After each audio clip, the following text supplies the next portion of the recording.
Hello everyone, Ben Boto here to talk to you about the structure of the Summa Theologica. Summa is a very highly organized book, which is why understanding its structure is very important if you're going to understand the work as a whole. Thomas Aquinas was a very logical thinker, as anybody who's read more than about 2 words of the Summa can attest to. It's a difficult book, but also a very logical and organized book. So understanding its organization is essential. The Summa is, at its highest level, divided into 3 parts. The first part treats primarily God, and the second part treats primarily man, and the third part, which was uncompleted, it treats man's relation to God, forming a circle so that the entire thing becomes cyclical, everything flowing out of God and back into Him. The 3 parts are in turn divided into several treatises. For example, in the first part we begin with what is probably the shortest treatise in the entire Summa. It's composed of only 1 question. I'll get to the questions in just a second. The treatise on sacred doctrine. From there we move on to the treatise of the one God, followed by the treatise on the persons of the Trinity. And finally on the treatise of, or not finally, but next on the treatise on angelic beings, and so on and so forth. Several treatises, each a collection of several questions that make up that together compose Thomas Aquinas' thoughts on the subject at hand of the treatise. I'm going to pull out my first volume here just so I can kind of, I know it doesn't show up very well on there, but so I can kind of read what I mean by some of the questions.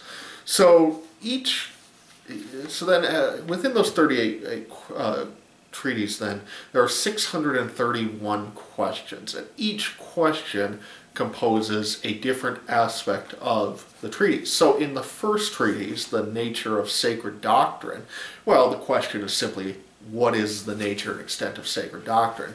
But if we move on from there and we talk about the treatise on the one God, then we have, for example, does God exist is one of the questions. Is God perfect? Is God good?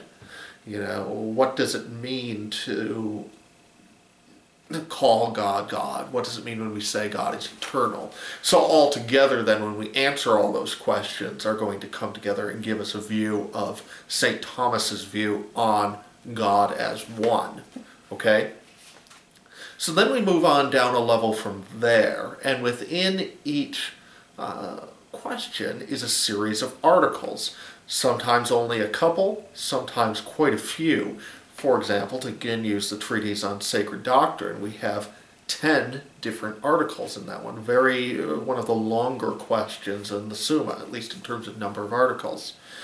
So the articles then are going to be different parts of the question. You kind of see how we're going here.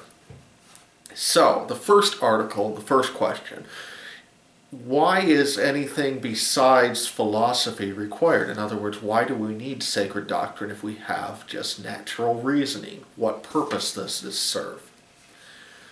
Second article, is sacred doctrine a science? Is it one science? Is it a practical science? Is it a noble science? It's on and on it goes. Each article then giving us a full vision of the question. Within the articles, then, so there are about roughly 3,000 articles within the 631 questions. Within the articles, then, that is itself organized into several parts. When you begin an article, well, the first thing you will notice is a series of objections. So, it'll be, in the first article, objection 1, and then there's a paragraph detailing the first objection. Objection 2, sometimes there can be as many as 5, 6, 7 different objections. The objections will be things, for example, here in that first one, whether, why do we need theology when we have rationality and philosophy? The first objection is going to be on the lines of, well, it says in the Bible not to seek things that are too high above you, and obviously the divine nature is above us, so why should we seek that? Philosophy already treats the existence of God. That's a philosophical category. Why do we need theology in addition to it?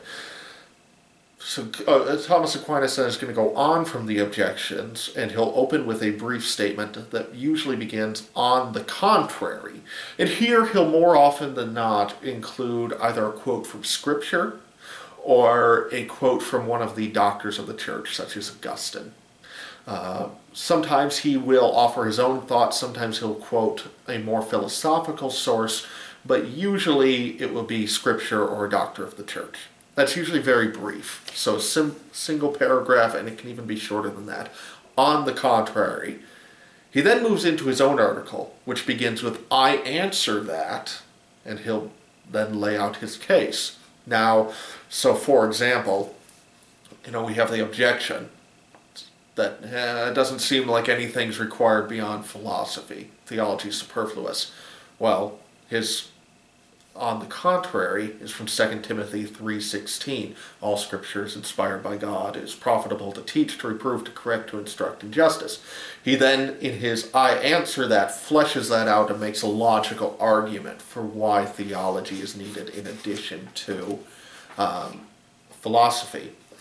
After his article, then, he will reply to each of the objections in turn.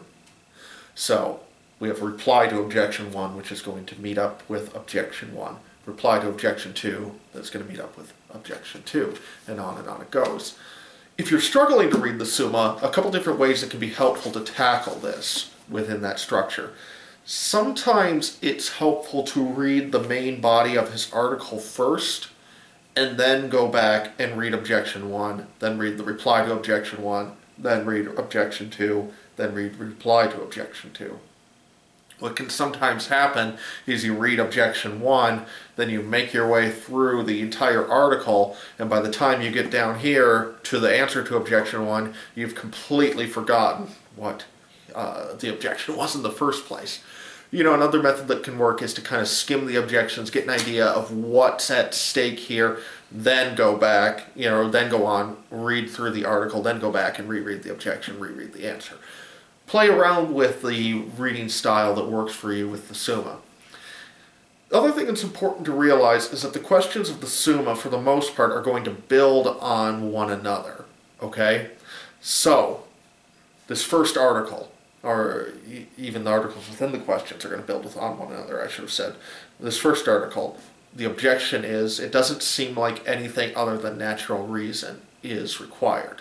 And then Aquinas is going to answer that and make the argument that no theology is required in addition to philosophy or natural reason. Okay, so at that point, every other question and article in the Summa, that position is going to be assumed. That fact has now been established within St. Thomas's argument, and so we'll build on that. So then the next article, "Is sacred doctrine a science?" assumes that sacred doctrine is a real study and a necessary study. Okay, and the objection there is going to be, it doesn't seem like a science, and I'll explain what all that means when we go through this first question in the next video. And then he answers that and argues that no, it is a science. Okay, so the third article is going to be whether sacred doctrine is one science. And so you see how that goes. We're building one on top of another, making a layered, rational argument. Almost think of it, a helpful way to think of the Summa, and I don't think this is original to me, though I can't remember where I first heard it, is to think of the Summa as the building of a cathedral. Okay? It is building of a great and glorious work dedicated to God.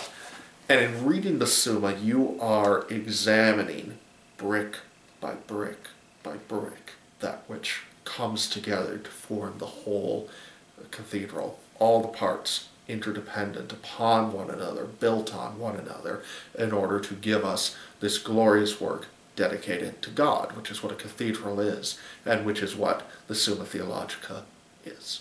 All right. So that's the structure of the Summa. Next time we will get into the first question itself, the nature of sacred doctrine.